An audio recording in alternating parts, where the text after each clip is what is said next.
ബ്രിട്ടീഷുകാരുടെ അടിമത്തത്തിൽ നിന്ന് നമ്മൾ മോചനം നേടിയെന്ന് നമ്മൾ അഭിമാനിച്ചപ്പോൾ നമ്മുടെ കൊലക്കയറ് ആ കൊലക്കയർ കൊടുത്തത് നമ്മുടെ നാട്ടിൽ തന്നെയുള്ള രാഷ്ട്രീയ കക്ഷികൾക്കായിരുന്നു എന്നുള്ളതാണ് വ്യത്യാസം.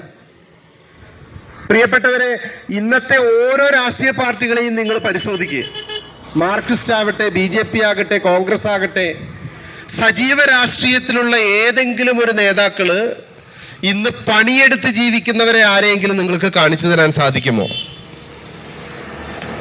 വെളുത്ത വസ്ത്രം ധരിച്ച് രാവിലെ തന്നെ ഒരു ഡയറിയും കക്ഷത്തിൽ വെച്ച് രാഷ്ട്രീയം എന്നുള്ളത് തൊഴിലാക്കി മാറ്റിക്കൊണ്ട് ജീവിക്കുന്ന രാഷ്ട്രീയക്കാരുള്ള ഈ ലോകത്ത് പാവപ്പെട്ടവരെ പിഴിഞ്ഞ് അവർക്ക് ഏതെങ്കിലും ഒരു സേവനം ഗവൺമെന്റിൽ നിന്നോ മറ്റു വകുപ്പുകളിൽ നിന്നോ നേടിക്കൊടുക്കാൻ വേണ്ടി, അല്ലെങ്കിൽ അവർക്കൊരു പോലീസ് സ്റ്റേഷനിൽ ഹാജരാകാൻ വേണ്ടി അവരിൽ നിന്ന് പൈസ വാങ്ങി അതുകൊണ്ട് ഭക്ഷണം കഴിച്ച് ഉദരം വീർപ്പിച്ച് ജീവിക്കുന്ന മനുഷ്യരാണ് മറ്റ് രാഷ്ട്രീയ പാർട്ടികളിൽ ഏറ്റവും കൂടുതൽ.